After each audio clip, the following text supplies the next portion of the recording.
Scene script. Have you ever wondered how a region steeped in cultural diversity became the epicenter of one of the most devastating conflicts of the 20th century? The Balkans, a region in southeastern Europe, is a mosaic of cultures, religions, and languages.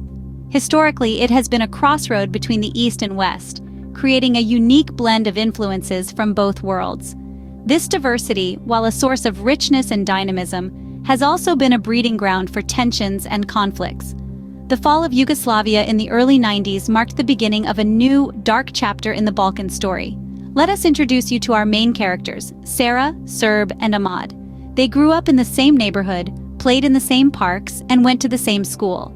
Their friendship was a testament to the unity that once existed among different ethnic groups in the region. Sara, with her Bosniak roots, Serb, a Serbian by birth, and Ahmad, an ethnic Albanian, were a microcosm of the Balkan diversity. They shared dreams, laughter, and stories, oblivious of the storm that was brewing on the horizon. But as they grew older, the world around them began to change. The end of the Cold War brought a wave of nationalism that swept across Eastern Europe. In Yugoslavia, this wave was particularly strong, triggering deep-seated ethnic and religious tensions that had been suppressed for decades. The society that was once united under the banner of brotherhood and unity began to fracture along ethnic lines.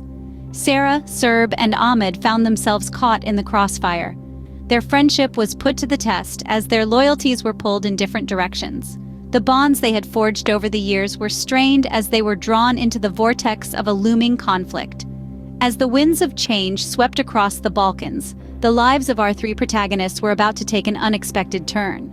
In the early 90s, the Balkans were plunged into a state of turmoil that would forever alter the course of history. This was a time when the world seemed on the cusp of a peaceful era, with the Cold War coming to an end. Yet, in the Balkans, the atmosphere thickened with hate, religious and ethnic divides. The once united region of Yugoslavia began to fracture, and tensions escalated into a full-blown conflict that would last for most of the decade. Amidst this turmoil, our three protagonists, Sara, Serb, and Ahmad, found their lives irrevocably changed. Childhood friends, their paths diverged as they were each drawn into the whirlwind of the conflict, serving in different military units. Sara, a passionate and ambitious woman, found herself in the Bosnian army, fighting for her people's independence. Serb, a Serbian patriot, joined the Yugoslav People's Army, believing in the unity of his homeland. Ahmad, a Muslim Bosniak, was drawn into the Bosnian forces, compelled to protect his community from the emerging threats. As the conflict intensified, the three friends found themselves in a world far removed from the idealistic dreams of their youth. They were soldiers now, each fighting for their own cause, their own people, their own survival. The camaraderie of their childhood was replaced by the harsh realities of war, their friendships strained under the weight of their divided loyalties. The Balkans, a region once known for its diversity and coexistence, was now a battleground. Cities were under siege, villages razed, and innocent lives lost in the crossfire.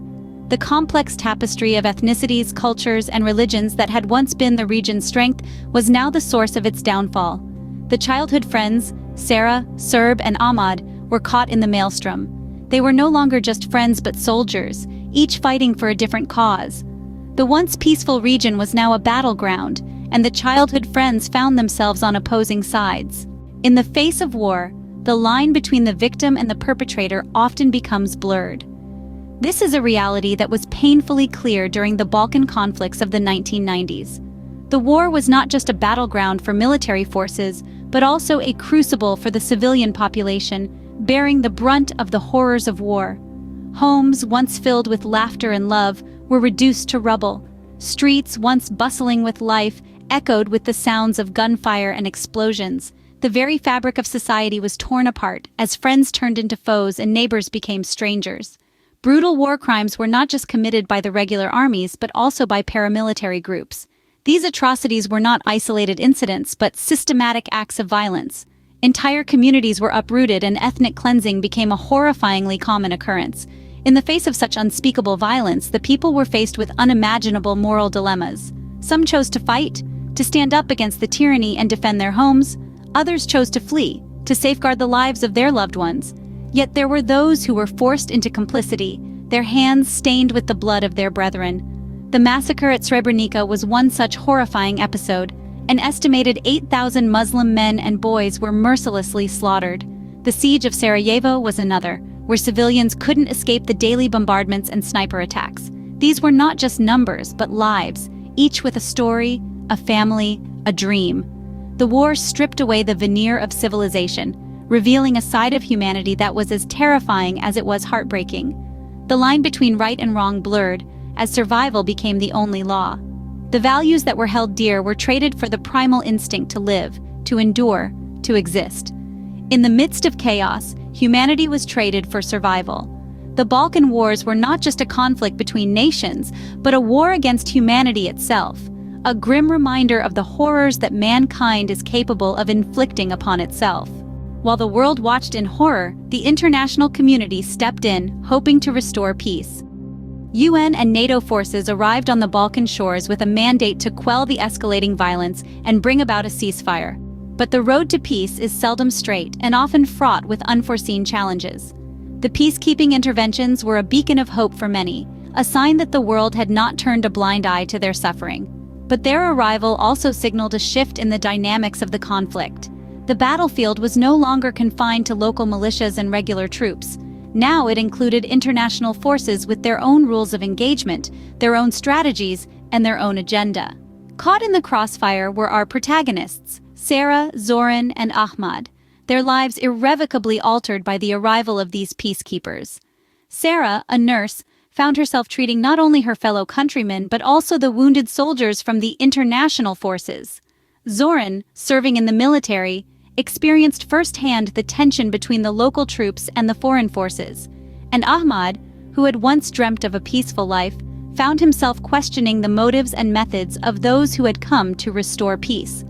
The peacekeeping interventions were not devoid of controversy. Accusations of bias, incidents of collateral damage, and the failure to prevent some of the war's most horrific atrocities cast a long shadow over their efforts. The massacre at Srebrenica, where 8,000 Muslim men and boys were slaughtered, unfurled under the watch of the United Nations, a stark reminder of the limitations of peacekeeping operations.